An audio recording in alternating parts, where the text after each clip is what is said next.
नमस्कार प्रिय दर्शकों, मैं यशराज तिवारी आप सभी का बहुत बहुत स्वागत करता हूं प्रोफेशनल एस्ट्रोलॉजी पर। जैसा कि आप सभी जानते हैं, आज रविवार का दिन है और प्रत्येक सप्ताह की तरह आज मैं आप सभी के सम्मुख उपस्थित हूं आप लोगों की जन्म कुंडली का निःशुल्क अध्ययन करने के लिए। आज का जो हमारा प्रोग्राम है, ये प्रोग्राम नंबर 48 है और 340वीं जन्म कुंडली का अध्ययन हम आज के इस कार्यक्रम में करने जा रहे हैं।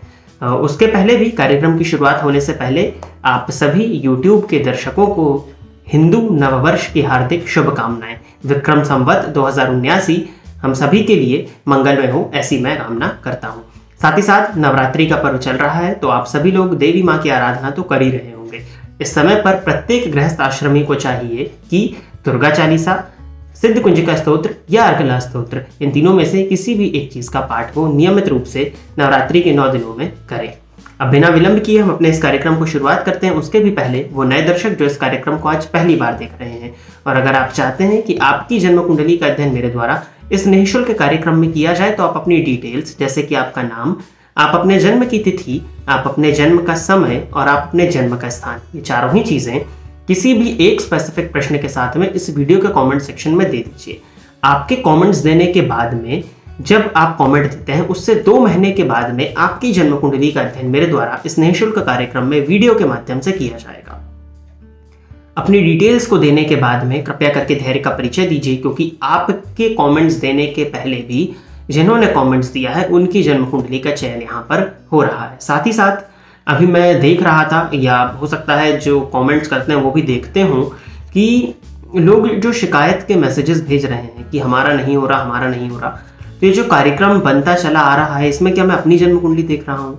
आप ही लोगों की जन्म कुंडली का अध्ययन तो मैं इस कार्यक्रम में कर रहा हूँ। तो कहीं ना कहीं आप में से ही जिनकी कुंडलियां हैं उन्हीं की कुंडलियां आ रही हैं। तो जब एक कुंडली खुलेगी तो उसको बताने में समय लगेगा। तो उस प्रक्रिया में जब आप उस प्रक्रिया से होकर के गुजरेंगे तो समय तो लग जाएगा ना। अब आप चाहें कि आपने आज डिटेल्स दी हैं और आपका अगले ही कार्यक्रम में अध्ययन हो जाए, तो ये संभव नहीं है, क्योंकि आपसे भी पहले बहुत लोगों ने दिया है और फर्स्ट कम फर्स्ट बेसिस पर ही जन्म कुंडली का अध्ययन इस कार्यक्रम में होता है। अगर आपको बहुत ज्यादा जल्दी है तो फिर आप हमारे कार्यालय में संपर्क करके पर्सनल अपॉइंटमेंट लेकर के अपनी जन्म कुंडली का अध्ययन करा सकते हैं। परंतु निःशुल्क जन्म कुंडली अध्ययन में अगर आप अपनी जन्म कुंडली को सम्मिलित कराना चाहते हैं, तो आपसे पहले जिन्होंने अपनी कुंडली दी है उनकी ही कुंडली का अध्ययन होगा। यही रूल है और ये सिंपल सा रूल समझ में आता है, फर्स्ट कम फर्स्ट बेसिस पर होता है। तो कृपया करके शिकायतें ना करें, क्योंकि जन्म कुंडली का अध्ययन सभी का जितना हो पाता है मैं करने की कोशिश करता हूं। अब हम बिना विलंब की अपने कार्यक्रम की शुरुआत करते हैं, और आज के इस कार्यक्रम की पहली जन्म कुंडली है मनोज जी की। इन्होंने सिर्फ मनोज नाम दिया हुआ है, पूरा नाम इनका नहीं है। डेट ऑफ बर्थ से आप मिला लीजिएगा। 27 जून 1995। जन्म का समय इन्होंने बताया हुआ है 19:47 और अहमदनगर, महाराष्ट्र।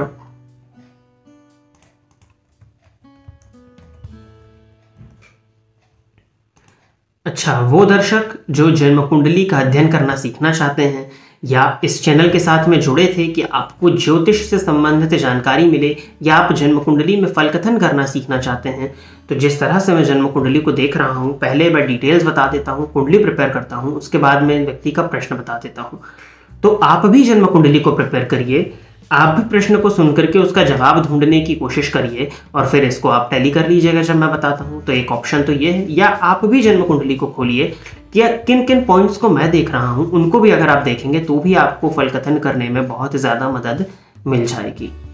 तो ये करिए। मनोज जी धनु लग्न के हैं आप, राशि आपकी मिथुन है। तो पहला पॉइंट यहाँ पर हमारा क्या आ जाता है, धनु लग्न की जन्म कुंडली है, अर्थात अग्नि तत्व का लग्न है। राशि बनती है मिथुन। अब मिथुन राशि अर्थात वायु तत्व का लग्न है, तो अग्नि और वायु का समन्वय बन जाएगा, क्योंकि अग्नि को वायु जो है वो और ज्यादा बढ़ाने का काम करेगी। तो जब भी तत्वतः, पहली चीज तो तत्वतः सेम हो, या तत्वतः का अगर जो तत्व है उनकी कंपैटिबिलिटी अगर बन जा रही है, तो संघर्ष कुछ हद तक तो कम हो ही जाता है जीवन में। देखते हैं इनका प्रश्न है, गवर्नमेंट जॉब में हूँ, उच्च पद के लिए कॉम्पिटिटिव एग्जाम की तैयारी कर रहा हूं, कब तक सफलता मिलेगी? ये वर्तमान समय में सरकारी नौकरी में ही बने हुए हैं और पूछ रहे हैं कि उच्च पद पर जाना चाहते हैं, कॉम्पिटिटिव एग्जाम की तैयारी भी कर रहे हैं। पद की बात हो रही है तो जन्म कुंडली के दशम भाव को देखना ही होगा, क्योंकि नौकरी की बात हो रही है। सरकारी क्षेत्र में है तो सूर्य की स्थिति को देखेंगे। साथ ही साथ कॉम्पिटिटिव एग्जाम, आज के इस परिवेश में बिना कंपटीशन के सरकारी नौकरी मिलना संभव नहीं है, अर्थात जन्म कुंडली का कंपटीशन भाव, षष्ठ भाव से जन्म कुंडली के कंपटीशन का विचार किया जाता है। मनोज जी की कुंडली को देखें तो दशम भाव के अधिपति बुध बन जाते हैं, जाकर के षष्ठ भाव में ही बैठे हुए हैं। शुक्र के घर में शुक्र के साथ स्वग्रही बुध शुक्र की युति है। दशमपति का जाकर के षष्ठ भाव में बैठना इस बात की सूचना देता है कि जातक के जीवन काल में जो कार्य क्षेत्र है उसमें उतार चढ़ाव, कंपटीशन, षड्यंत्र की स्थिति तो बनी रहेगी, परंतु अगर ऐसा व्यक्ति कंपीट करे, क्योंकि षष्ठेश षष्ठ भाव में ही बैठे हैं, अर्थात उसका षष्ठ भाव मजबूत है, तो कॉम्पिटिटिव एग्जाम को फाइट करके नौकरी पाने की संभावनाएं तो बनती हैं। सरकारी नौकरी की बात हो रही है तो सूर्य भाग्येश बनते हैं, भाग्येश होकर के सप्तम भाव में बैठे हैं। सप्तम में मैंने बताया था कि सूर्य को बल नहीं मिलता, क्योंकि सप्तम भाव पश्चिम का है और यहाँ पर ये सूर्य अस्त होने का समय हो जाता है। ठीक है, तो सूर्य कहीं ना कहीं कमजोर है, राहु के नक्षत्र में संचरण कर रहे हैं और राहु लाभस्थ हैं, और नवमांश में सूर्य मकर राशि में बैठे हैं, षड्बल में वो बली हैं, तो प्रभाव उनका मिल रहा है। गुरु की दशा में सूर्य का अंतर, अर्थात लग्नेश की दशा में भाग्येश का अंतर सितंबर 2023 के बाद से आपको शुरू हो रहा है। उसके पहले भी अगर देखें तो मार्च 23 में भी जन्म कुंडली में की योग आ रहा है कि आप उच्च पद प्राप्त कर सकते हैं। जन्म कुंडली में उच्च पद के योग जो होने चाहिए वो है। लग्नपति जाकर के 12वें भाव में बैठे हैं, परंतु वो मंगल के घर में मंगल के साथ तात्कालिक मित्रता में अति मित्र होकर के बैठे हैं, तो अवयोग तो है ये, लेकिन गुरु के पास में बल आ रहा है, अर्थात लग्नेश के पास बल आ रहा है, और वो गुरु वर्गोत्तमी है, तो वर्गोत्तमी ग्रह का अपना प्रभाव होता है। और इस जन्म कुंडली में उच्च पद के योग लगे हुए हैं। आप प्रयत्न अपना करते रहिए, तैयारी अपनी करते रहिए। 2023 के मार्च और 2023 के सितंबर के बाद में प्रबलतम योग है, आप उच्च पद हासिल कर सकते हैं अगर प्रयत्न करें तो। हनुमान चालीसा का नित्य 3 पाठ करना शुरू करिए। शनि की ढैया आपको चल रही है, पूरा 2022 तो चलनी ही है। सूर्य आराधना आपके द्वारा नित्य होती रहनी चाहिए, और नित्य किसी भी एक मंदिर में आदत बना लीजिए, दर्शन करने के लिए जाइए, संभव हो तो हनुमान जी के मंदिर में जाइए, श्रेष्ठ होगा आपके लिए। इन्हीं उपायों को करिए। आपका प्रश्न था कब तक सफलता मिलेगी, बता दिया मैंने आपको। अगली जन्म कुंडली श्याम सुंदर देश पांडे जी की है, तो श्याम सुंदर जी आप तैयार रहिए, आपकी जन्म कुंडली में ले रहा हूं। 25 दिसंबर 1971 शाम के 5:40 और जन्म स्थान दिया हुआ है हबली, कर्नाटका।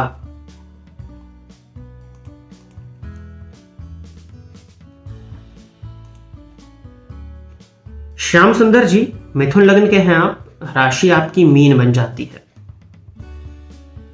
मेरा इष्ट देव पालन देव कौन है जिसकी पूजा सभी कार्य सिद्ध हो। ठीक है, मिथुन लग्न की जन्म कुंडली है। लग्नपति जाकर के षष्ठ भाव में बैठे हैं, ये अवयोग होगा, मंगल के घर में है, मंगल के साथ तात्कालिक शत्रुता में है, तो शत्रु होकर बैठे हैं। ये जातक को जीवन काल में जीविकोपार्जन में तो संघर्ष कराएगा। इनका अगर आप जाकर के देखेंगे तो जो लग्न है वो पापकर्तरी योग में है, द्वितीय भाव में केतु, द्वादश भाव में शनि, तो कहीं ना कहीं ये पापकर्तरी योग दिखा रहा है। सबसे पहली चीज तो भाग्यपति जाकर के 12वें भाव में बैठे हैं, तो दान करने की आदत बनाइए, धर्म के लिए दान देना। आपका व्यय की जो गति है वो पहली गति जो दान बताई गई है, जो सर्वश्रेष्ठ है, वो होनी चाहिए। कुछ हिस्सा तो आप दान जरूर करिए। पहली चीज हो गई लोगों की मदद करना, धर्म करना आपके लिए बहुत ज्यादा जरूरी। किसी भी कार्य को शुरू करें तो बीच में ना छोड़ें, जिसको शुरू किया है उसको पूरा करें। इष्ट देवता की बात आपने की थी, मैं नहीं जानता कि आपकी श्रद्धा किनमें है, या जो मैं जन्म कुंडली के हिसाब से बताने जा रहा हूं वो ये ना हो कि डिफरेंट हो। देवी माँ की आराधना करना आपके लिए बेनिफिशियल होगा। लक्ष्मी जी की आराधना, दुर्गा जी की आराधना, किसी भी देवी माँ की आराधना जिनमें आपके श्रद्धा हो आप कर सकते हैं। नित्य उनकी आराधना साधना करिए। किसी भी मंदिर में जाएं, आपको देवी माँ के दर्शन होने चाहिए। अगर ये हो जाते हैं तो बिल्कुल आपकी कुंडली में आपके इष्ट देवता देवी माँ हैं, तो आप उनकी आराधना करिए। बाकी समय ठीक ही चल रहा है, समय को लेकर के कोई दिक्कत नहीं है। अगली जन्म कुंडली है नेहा प्रधान जी की, तो नेहा जी आप तैयार रहिए, आपकी जन्म कुंडली में ले रहा हूं।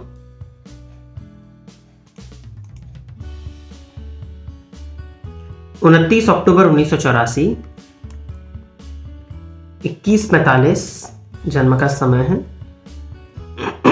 इलाहाबाद उत्तर प्रदेश।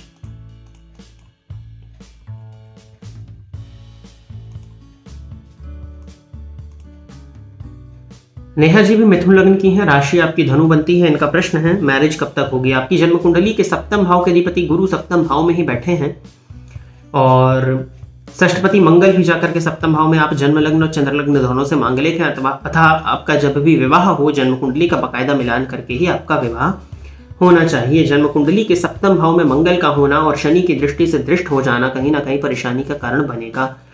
दूसरी चीज जो ज्योतिष के दर्शक हैं वो तो इस बात को समझे ही समझे जो ज्योतिष सीख रहे हैं, और नेहा जी आप भी इस बात को अपनी जन्म कुंडली में समझिए कि ज्योतिष शास्त्र में, मैं नहीं जानता आप कितना ज्योतिष जानती हैं या जो भी है इसको समझिए, पति का कारक देव गुरु बृहस्पति को बताया गया है। जो पति के कारक होते हैं वो गुरु होते हैं, और आपकी जन्म कुंडली में सप्तम भाव के अधिपति भी गुरु ही बन जाते हैं। तो हमारे पास 3 फॉर्मूलेज होते हैं किसी भी चीज की प्रेडिक्शंस करने के लिए जो बेसिक हैं, भाव, भावपति और भाव कारक। भाव, भावेश और भाव कारक, इन तीनों चीजों को देखना होता है। आपकी कुंडली में भाव में ही गुरु जाकर के बैठे हैं, भाव के अधिपति भी गुरु बन जाते हैं और उस भाव अर्थात पति के कारक भी गुरु बनते हैं। तो भाव, भावपति, भाव कारक तीनों ही एक ही भाव में उपस्थित हैं, सप्तम भाव में, और इन तीनों पर ही समझ लीजिए कि शनि की दृष्टि पड़ रही है। षष्ठपति इन तीनों से संबंध बना रहे हैं, अर्थात भाव, भावपति और भाव कारक तीनों का ही शनि की दृष्टि से दृष्ट हो जाना। पहले तो विवाह होने में परेशानी, विवाह होने में विलंब हो जाए। 1984 का आपका जन्म है, आप समझ ही रहे हैं इस चीज को। विवाह होने में बहुत ज्यादा दिक्कत, और संभव तो ये भी होता है कि विवाह ना हो, फिर भी अगर प्रयत्न किया जाए तो गुरु के पास में बल है और गुरु स्वग्रही है, तो विवाह की उम्मीद या संभावनाएं बन तो जाती हैं, परंतु इस बात की कोई गारंटी नहीं कि विवाह कितना चल पाएगा। इस कुंडली में दाम्पत्य का सुख कमजोर है, विवाह होने में ही परेशानी है। डेट तो मैं आपको क्या ही बताऊं, डेट बताने वाली स्थिति तो मुझे यहाँ नहीं दिखती, क्योंकि राहु की महादशा में शनि का अंतर, राहु 12वें भाव में उच्च राशि में जरूर जाकर के बैठे हैं, लेकिन 12वें भाव के राहु को ठीक नहीं माना जाता।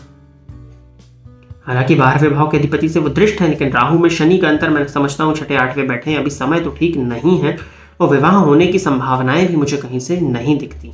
फिर भी आपकी जन्म कुंडली में अगर आप प्रयत्न करें तो जो योग आपको मिलेंगे वो 2023 में मिलेंगे, तो आप प्रयत्न कर सकते हैं। बाकी जन्म कुंडली का मिलान करके अगर आपको कोई ऐसा रिश्ता मिलता है तभी आप विवाह की तरफ आगे बढ़ें, और गुरुवार के दिन जल में एक चुटकी हल्दी डाल करके स्नान करना शुरू करें। चाहे तो गुरुवार का उपवास भी कर सकते हैं। कारण जानना होगा कि 84 के जन्म में अभी तक विवाह क्यों नहीं हुआ, कुछ और कारण तो नहीं था, क्योंकि जन्म कुंडली को देख करके मुझे कुछ और कारण भी समझ में आ रहे हैं। एकाएक तो मैं नहीं कह सकता हूँ, लाइव कार्यक्रम है, फिर भी अगर आप चाहें तो अपनी जन्म कुंडली का अध्ययन नीचे दिए गए नंबर पर संपर्क करके करा सकते हैं और विवाह से संबंधित पूर्ण जानकारी ले सकते हैं। और अगली जन्म कुंडली है अंशुल भटनागर जी की। तो अंशुल जी आप तैयार रहिए, आपकी जन्म कुंडली में ले रहा हूं। डेट ऑफ बर्थ इन्होंने दिया है 30 अगस्त 1999। रात के 12:15 0015 AM। जन्म स्थान है अजमेर, राजस्थान।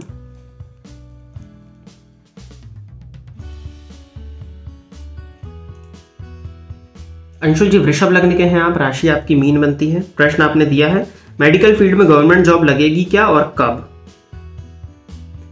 मंगल स्वग्रही हैं, आपके सप्तम भाव में है हालांकि, लेकिन स्वग्रही हैं, वृश्चिक राशि में बैठे हैं।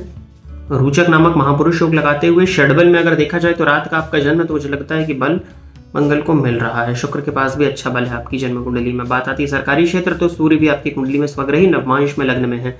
हालांकि सूर्य चतुर्थ में है, लेकिन ठीक है, क्योंकि अगर नवमांश में आ रहे हैं तो षडबल में भी बल उनके पास है।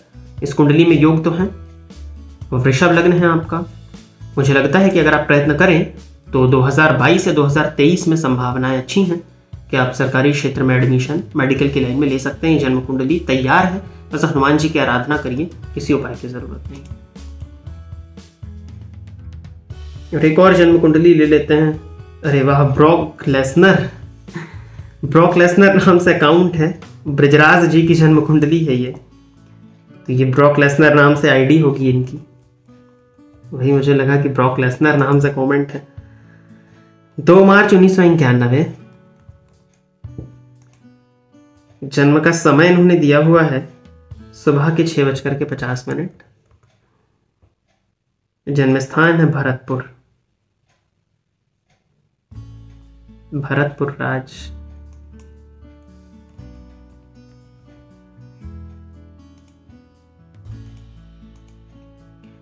राजस्थान। तो ब्रजराज जी आप कुंभ लग्न के हैं और राशि आपकी कन्या है। होता क्या है ना कि आईडी का नाम हाईलाइटेड रहता है, तो ब्रॉक लेसनर लिखा हुआ है यहाँ पे। 91 का जन्म है आपका। शादी कब तक होगी? लव मैरिज होगी, अरेंज मैरिज, मैरिड लाइफ कैसी रहेगी? प्लीज गुरुजी बताने का कष्ट करें। आपकी जन्म कुंडली में सप्तमपति लग्न में बैठे हैं। पंचमेश और सप्तमेश की युति लग्न में ही है। जन्म कुंडली में प्रेम विवाह के योग है। शुक्र भी उच्च राशि में है। नो डाउट इस जन्म कुंडली में प्रेम विवाह के योग है और मुझे लगता है कि आप इसी तरफ बढ़ेंगे, रिलेशनशिप वगैरह होंगे आपके। कन्या राशि है आपकी। गुरु का राशि परिवर्तन जो हो रहा है अभी 13 अप्रैल के बाद मीन में गुरु प्रवेश करेंगे, आपकी जन्म कुंडली के सप्तम में आ जाएंगे, तो विवाह के योग तो बन रहे हैं। राहु में केतु का अंतर है, अभी निकल जाने दीजिए। अगस्त 2022 के बाद में राहु में शुक्र का अंतर आ रहा है। तीसरे 11वें में बैठे हैं। शुक्र उच्च राशि में है आपकी, पत्नी के कारक होते हैं। मुझे लगता है कि अगस्त 2022 के बाद इस जन्म कुंडली में प्रेम विवाह के योग है। प्रयत्न करिए, प्रेम विवाह करने में कहीं कोई दिक्कत नहीं है। द्वितीय भाव में उच्च के शुक्र शनि की दृष्टि से दृष्ट हो रहे हैं, केतु की दृष्टि से दृष्ट है। आप समझ रहे होंगे इस चीज को। बाकायदा जन्म कुंडली का मिलान करके विवाह करिएगा, नहीं तो दाम्पत्य में परेशानी आ जाएगी। नवमांश कुंडली में देखा जाए तो वहां भी सप्तमपति लग्न में नीच राशि में बैठे, तो बाकायदा प्रेम विवाह करना कहीं कोई दिक्कत नहीं है। मैं सपोर्ट ही करता हूँ इस चीज को, परंतु बिना जन्म कुंडली का मिलान करके होगा तो फिर आप परेशान हो जाएंगे, क्योंकि आपके शुक्र पर शनि की दृष्टि पड़ रही है और वो शुक्र उच्च राशि में बैठे हैं और आप प्रेम विवाह की तरफ जा रहे हैं, जहां बिना जन्म कुंडली का मिलान करके अगर विवाह हो तो दाम्पत्य में परेशानी आ जाएगी।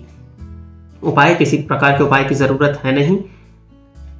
अभी गुरु का गोचर बदल रहा है। गुरुवार से प्रारंभ करके जब तक आपका विवाह नहीं हो जाता, गुरुवार के दिन नहाने के जल में एक चुटकी हल्दी डाल करके स्नान करना शुरू करिए। कुंभ लग्न है, गुरु यहाँ आकारक होते हैं, षष्ठ भाव में बैठे उच्च राशि में, वक्री होकर के विवाह होने में थोड़ी सी परेशानी जाएगी, इसलिए ये आपको उपाय मैंने बताया, आप करिए। लेकिन प्रेम विवाह करें, खुशी से करें, कहीं कोई दिक्कत नहीं है। बाकायदा कुंडली मिलान करके ही आपका विवाह होना चाहिए। तो प्रिय दर्शकों, इतनी ही जन्म कुंडली को लेकर के आज मैं आप सभी के सम्मुख उपस्थित हुआ था। आशा करता हूं कि जितने भी लोगों की जन्म कुंडली का अध्ययन मेरे द्वारा इस कार्यक्रम में हुआ वो सभी संतुष्ट होंगे, और साथ ही साथ ये आशा भी करता हूं कि जो शॉर्ट्स वीडियो के माध्यम से आपको ज्योतिषीय सूत्र मिल रहे हैं वह आपको आनंदित कर रहे होंगे। आप अपनी जन्म कुंडली में उसको लगा करके देखेंगे, या आपके पास में अगर आप जन्म कुंडली का अध्ययन करते हैं तो भी आप उसको देखेंगे। आज के लिए बस इतना ही रखते हैं। पुनः आप सभी के सम्मुख एक ज्योतिषीय विषय को लेकर के और अगले सप्ताह आप लोगों की जन्म कुंडली का निःशुल्क अध्ययन करने के लिए मैं उपस्थित रहूंगा। तब तक के लिए इजाजत दीजिए। नमस्कार। फोन पर बात करके कुंडली दिखाने के लिए एवं ज्योतिष से संबंधित अन्य सर्विसेज के लिए आप स्क्रीन पर दिए गए नंबर पर कॉल या व्हाट्सएप करके पर्सनल अपॉइंटमेंट ले सकते हैं। अब आप YouTube के साथ साथ Facebook और Instagram पर भी मेरे अकाउंट को फॉलो कर सकते हैं, जहां पर आपको ज्योतिष से संबंधित जानकारी मिलती रहेगी।